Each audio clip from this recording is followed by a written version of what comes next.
Greetings, sweeties. It's GoTv show hosted by him. My name is Ville. I sing for the band him, and you might know my face from this particularly beautiful video. That was shot actually in London by my dear friend Bill Jukic, whom I'm going to meet in LA in a couple of weeks. Hopefully, I love that guy to death. It's one of the first videos that got us introduced over to the bigger public in all over Europe and especially in the German-speaking countries. It was a funny one, expensive one, and I was terribly hungover. And that's only the first of 12 great videos you're going to see with this fantastic show. So do enjoy Me in Death by him, hosted by him on GoTv. The next videos are from a band called The National.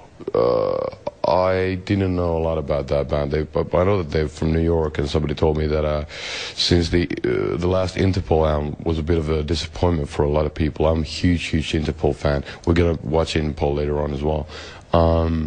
That The National made the album that Interpol should have made, and I just bought the album a couple of weeks ago, and it's been constantly on my iPod, and it's been the only reason that I've survived this grueling tour. Back in the day, Paradise Lost gave us the opportunity for opening up for them on a couple of gigs, and a couple of our first gigs in England, early 2000, 2001 maybe, and we became friends, and I've always been a huge fan, and they've been hugely influential to my songwriting. So hey, it's Ville from him once again, and I've always been a big fan of the Cardigans, a weird Swedish pop group, since they made a very weird cover of a Black Sabbath song back in Roskilde. I guess it was '96, and I was really surprised that they did have that kind of influence in what they did, and they do have similar sort of melancholy in their music that we do. It's very pretty and very sentimental, and for what it's worth, it's a great album, the whole album. It's a bit more melancholy and a bit more sad than the stuff they've done before, and that's one of my iPod favorites. You know, when the rest of the guys are in the tour bus after a gig, you know, when we have a long drive, you know, and try to sleep, and the rest of the guys are farting and snoring, you know, that's what I always put on. It kind of lulls me to sleep, so do enjoy. Well, I remember, you know, Evanescence, they were a big thing, you know, back when Fallen came out, and we played a festival called Festimat in Madrid, and saw them live, and Going Under is just, it's one of those songs that's fairly dark, but it still kind of kicks me in the butt in a way that I do smile after the tears I've shed.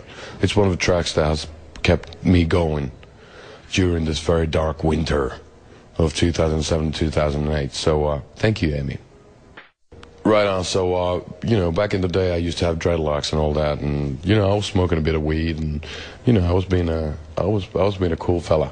I was a street musician, and that's when I fell in love with reggae music, and I still listen to a lot of reggae and a lot of dub.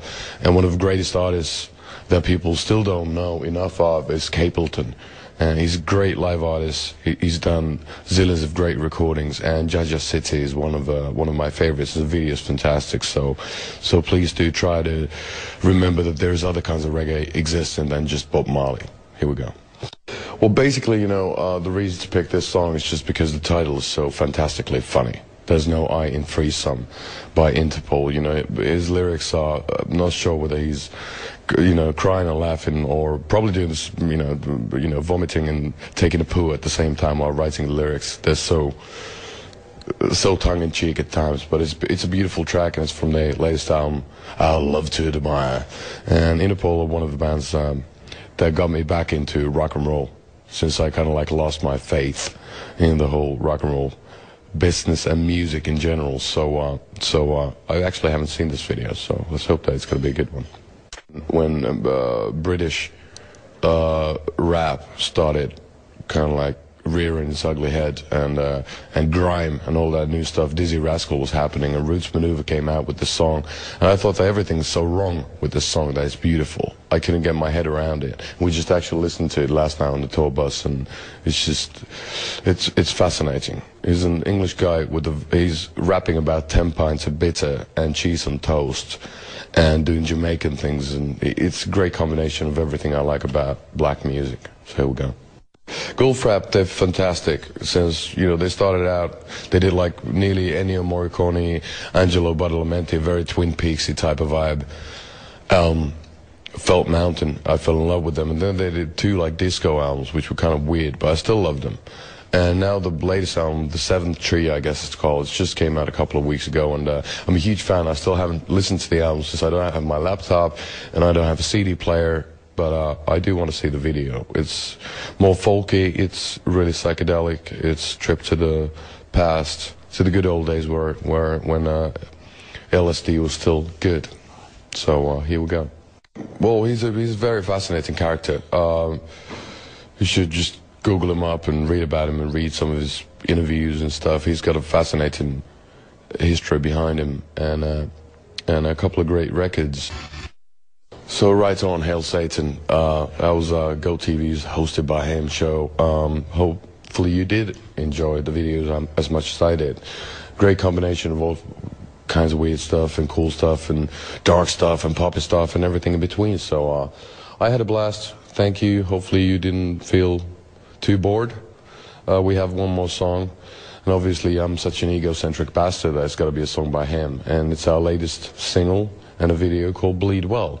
So if you got to bleed, please do it as well as you can, since everybody does tend to bleed occasionally.